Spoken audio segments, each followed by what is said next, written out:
as well to make that distinction. Otherwise, sabi nga ni Ka-Eric, lahat na ho ng sektor in-infiltrate na ng CPP. Where do we draw the line? Where do we say that these religious people helping workers are just religious people helping workers and not CPP operatives? Sa totoo lang, may mga taga Philippine Military Academy nga na nag-NPA eh. So that distinction, Mr. Chair, is I think important, and I think that was what Joma Season did. I was about to say that when Big Corpus and eventually Lieutenant Tagamulila defected to the NPA, would that make the PMA a recruiter of the NPA? So anyway, Senate President is recognized. I think there's something that we need to answer. No, if that is the logic, na baka naman yung sinasabi ni Joma Season, hiwalay yung sinasabi niya at saka sa revolutionary movement na gusto niya or yung sa NPA, CPP. Why is it that the resource persons that we have here, former rebels, documented former rebels, ang pinagdaanan, hindi diretsong NPA, CPP. Ang pinagdadaanan, either nagkabataan party list or yung LFS o Gabriela or yung mga sinasabi na movements ni Joma Season. I think that's what we need to answer. Mr. Chair, alam niyo po, ang NPA nagre-recruit yan among the idealistic sectors of our society. And of course, their first priority for recruitment would be precisely the activists. Kasi ito yung tingin nila kayang magsakripisyo, can devote their full time to these kinds of activities. I mean, it would be strange for them to be recruiting from the business sector. Although I think they are also doing that. But, that is the nature of the revolutionary movements. Hindi lang po sa Pilipinas, I think all over the world. All the revolutionary movements, of course, they recruit primarily from these kinds of cause-oriented groups. At hindi na ho bago yan. Hindi naman natin tinatanggi na may recruitment talaga. I mean, if their experiences are to be believed, at di naman namin mapapasubalian. But I think, ang point namin dito, that does not mean that the organizations kung saan nagre-recruit ang NPA, sasabihin na natin, mga front yan, o mga bahagi na rin ng armado yan. That is a dangerous assumption to make, Mr. Chair. I think that is the only point. All right. In that case, if what you're saying is accurate, if what you're saying is accurate, then General Parlade's warning is correct. It has value. Mag-ingat yung mga sumasabi kasi doon tumatarget ang NPA. Doon sa sinasabi mo na siyempre sa mga aktivista sila mag-iimbita. Hindi sila mag-iimbita direkta from just the public. Diba? Following your logic, then may value yung sinasabi ni Parlade na mag-ingat yung mga kababayan natin, ng mga celebrities, hindi ba? Mr. Chair, if that are mere words, I will not we eat that for breakfast. But we look at this in the context of the operations of the NTF-LCAC, of the counterinsurgency operations. Hindi lang ho kasi salita may kasabay na military actions, may military operations. And I think the resource persons previously already narrated their experiences na hindi lang simpleng nare-red tag yun. May kasabay yun na surveillance, may kasabay na harassment, kakasuhan ka. And that is what we call red tagging, not the simple words, but the totality of what is happening now.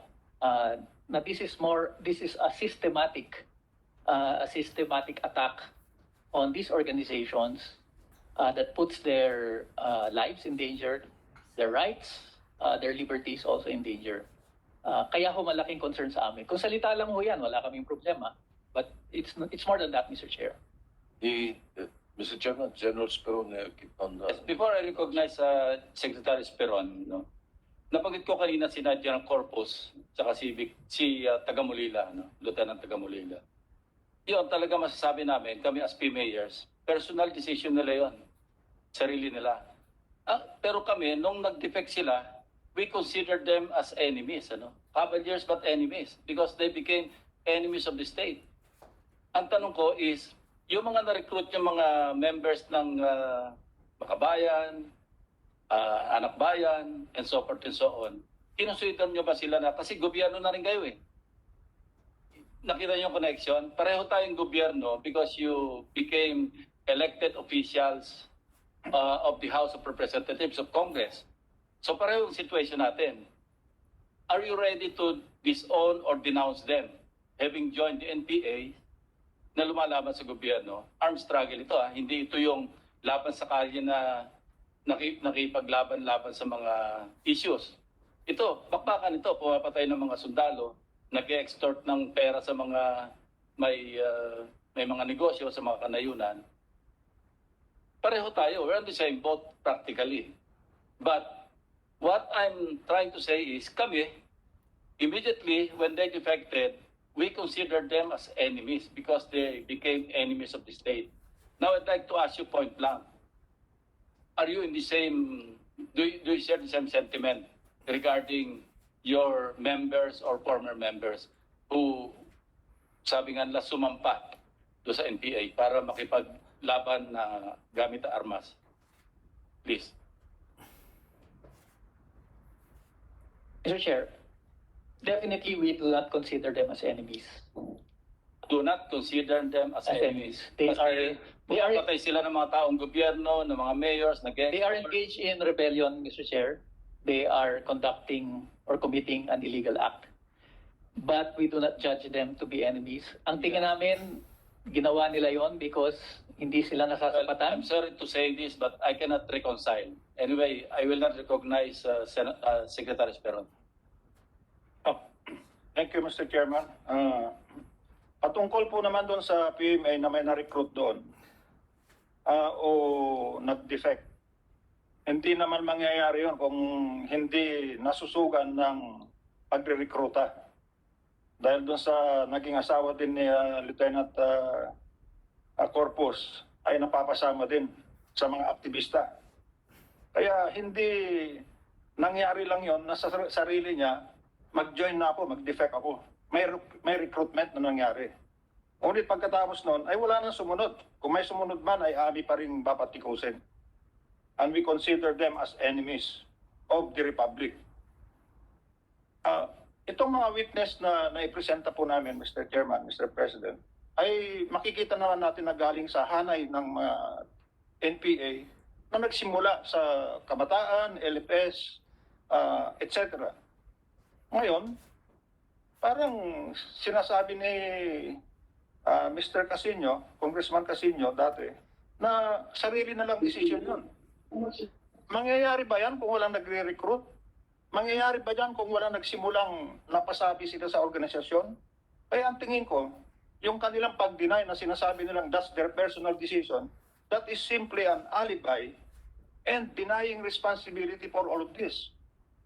Why are you so insistent on radicalizing the youth, and then when you see that they could be recruited, you recruit them? At ngayon, doon sa mga rally-rally ninyo, ipagmamalaki pa na yung alumnus ninyo ay naging NPA. Saan ang responsibility nyo? Part kayo ng gobyerno. O Exactly what nandyan lang I kayo was dahil saying.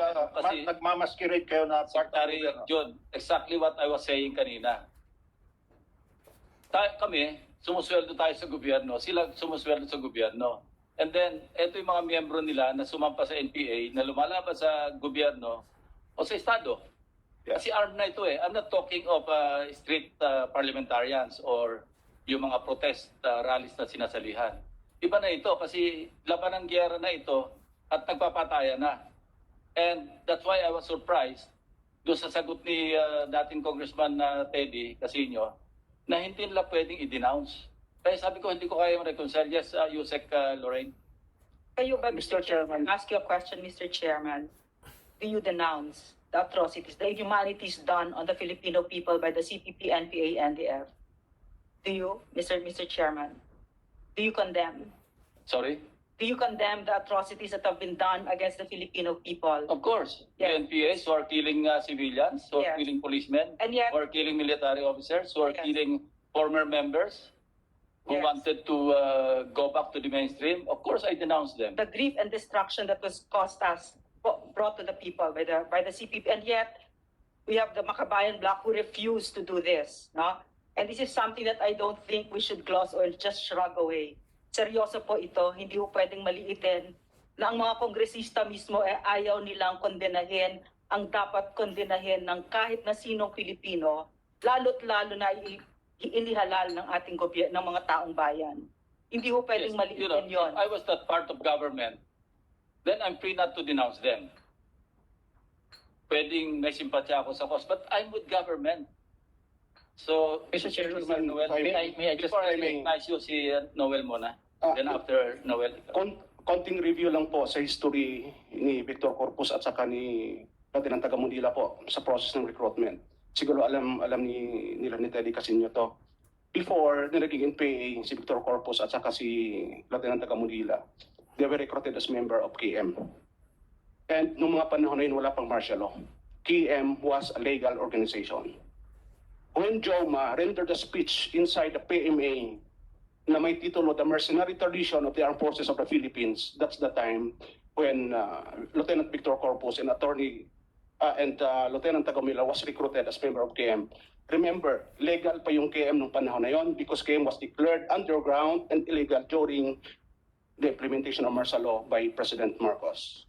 So gaya din namin, doon yung dinaanin nila, naging LFS kami, then later on, na-recruit kami ng KM, na-recruit kami as candidate member of the party, then later on, naging full member of the party. Unang punto, pangalawa po, yung sinasabi kanina ni Tedy Casiño, gaya ng sinabi ko kanina, those are storylines. Yung ganun pong defense na sinasabi na personal option namin na maging NPA. But remember, Mr. Tedy Casiño, ang LFS, Bayan Muna, CGP, NUSP at lahat ng mga legal organizations ay may parehong kurikulum na pinag-aaralan. PADEPA. Ano yung laman ng PADEPA? Yung unang kurso doon, maikling kurso hinggil sa lipunan at revolusyong Pilipino. Pinag-uusapan doon ang armadong pakikibaka. Ang ibig kong sabihin, these legal organizations are laying the ground for recruitment sa NPA. Yan yung nangyayari, kaya hindi pwedeng sabihin natin na personal option lang. Itong mga legal organization na to, yun yung naglilay ng ground. Nagsiset ng kondisyon para itong mga tao na to ay mag-opt later na maging NPA. Kaya hindi pwedeng sabihin na walang responsibility. At gaya ng sinasabi namin kanina, batay sa binasa na natin mga provisions ng mga official na dokumento ng partido, nasa PWC yan, yung party constitution, malinaw dyan. Sa loob ng mga legal organizations na to, nandyan yung party group na siya yung nagpo-provide ng political leadership over dito sa mga legal organizations na to. At sila yung nag-a-agitate ng mga membro na to.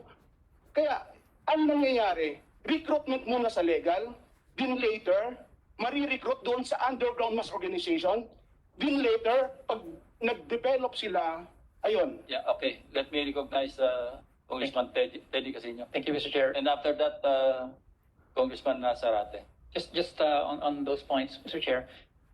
First, just like we do not consider the members of the MILF or the MNLF as enemies, we also do not consider the members of the CPP-npa and NDF as enemies. They are revolutionary groups. We may not agree with their program. We may not agree with the way that they are pushing for their agenda. But ang attitude ho namin sa kanila, i-engage because we recognize that these revolutionary organizations, their struggles are rooted in very legitimate and historical grievances of our people. And para sa akin ho, to simply denounce them as enemies, it closes the door for a healthier engagement. Lalo na ho kami, we are engaged in the many issues that they are also pushing for, land reform, land leases, etc. So nasa ganong situation kami. In any case, Mr. Chair, that is our position. that we do not consider them as enemies. We consider them as fellow Filipinos na dapat kausapin. At kung pwede magkaroon ng political settlement, that is good. And if that is what we believe in, then that should be respected. Now, on the issue of recruitment, I reiterate, Mr. Chair, yung pamumundok personal na decision yan. Of course, the LFS or Anak Bayan, part ho ng task talaga nila is to raise the political consciousness of their constituents. Ayun ang trabaho ng aktivista eh. Talagang palawakin ang kaalaman, mulatin. And part of the reality, no? Bahagi ho ng realidad sa ating bansa, may armadong labanan eh. And it is important for an activist to understand. Bakit nga ba nagre-rebelde itong mga ito? It's 1 minute before 3. And all right, I don't Mr. Chair. have yet the permission of the Senate President to extend to probably another 30 minutes. So, Mr. Senate President? I'm sorry, Mr. Chairman, I doubt if we can because, yes, we will be convening past 3 already at the rate that we're going. But perhaps you can you could just recognize Congressman Zarate if he wants to speak, or otherwise, Nika, and then we will have to postpone for another week, Mr. President, so that we can get the reactions of both, because we are still going to disinfect. We will have to rearrange the what they call this plenary hall, and then we will have to disinfect, and that means I don't think we will be able to convene by 4 o'clock if we don't stop right away. So perhaps, Mr. Chairman, Yes. you can limit it to 1 or 2 more. Yeah, thank you, Mr. and Senate then President. resume the week after. Thank you, Mr. Senate President. So, on that note, Congressman Caloy is recognized. After him, DG Monteagudo and what? And Congresswoman Mr. Chair, Elago. I'd also like to Okay, give a brief in that order. clarification. Hindi tayo matatapos. So, Congressman Caloy. Yeah, thank you, Mr. You have Chair. the floor. Short lang, dagdag, no? My personal belief, Mr. Chair, no? Yung mga taong nag-exercise, ang option nila ay mag-armas, no? Mahirap po na ikondina sila outright. No? Dahil naniniwala ako, my personal belief, na mayroong mga social kadahilanan nito, historical in fact. Ang ating kasaysayan ay very rich of this kind of history, no? Panahon pa ng mga nina Bonifacio noon at hanggang ngayon. Nabanggit ni Congressman Tedy yung usapin ng MNLF, MILF, no? Outright condemning them because they took an option to exercise the right, no? Na labanan yung tingin nila ay masama sa ating lipunan. Magre-resulta lang ito, Mr. Chair, sa tingin ko ng outright denial din na merong mga roots ang armed conflict sa ating bansa, no? Condemning them will only shut the doors for potential political settlement na tinutulak din ang kinatawang ito na magbalik ang usapang pangkapayapaan dahil kinondena na natin sila, no? Na sila ay terorista, sila ay masama, therefore hindi sila dapat kausapin. Gaya na nabanggit ni Congressman Tedy, ang personal belief ko, kailangan nga i-engage natin sila para masolusyonan na natin itong mahigit 5 dekada na nangyari sa ating bayan. So yun po ang aking personal na paniniwala dyan, Mr. Chair, no? Na mas mainam tingnan natin kung ano ba ang naging ugat. Bakit may mga kabataan na nagsimula silang maging aktivista, eventually they took an option to take up arms. Just like what happened in our history, Mr. Chair. Thank you. General Monteagudo. And then after the NICA Director General, Congressman. Thank you, sir. May I proceed, sir?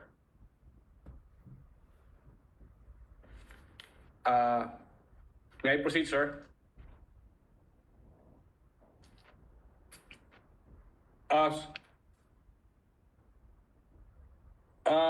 We'd like to remind the audience that the cpp-npa is a terrorist organization.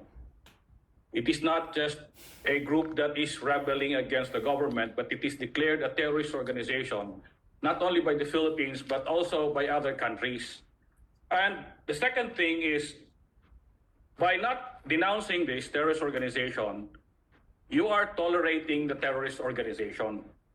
Second is, by not denouncing this terrorist organization, you are allowing the terrorist organization to recruit more of our children. Now, if our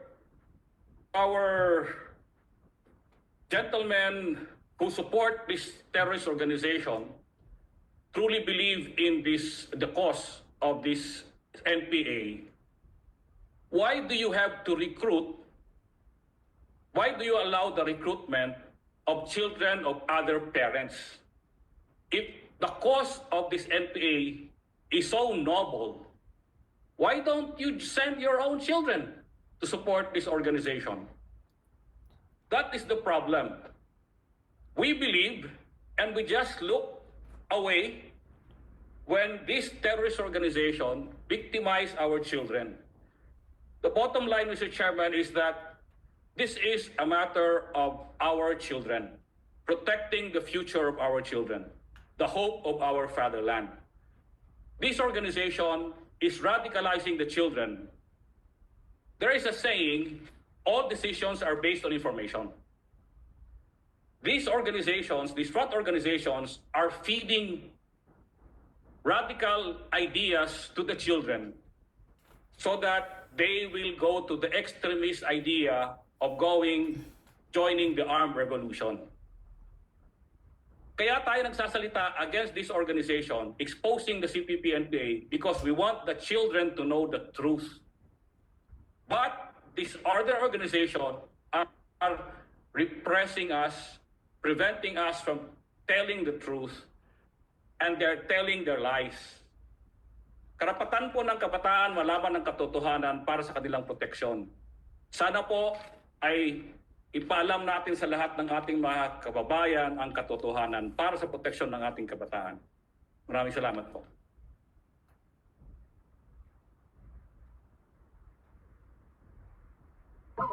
Para bawal na magpa-picture sa ating guys. Pwede ba magsabi ng mga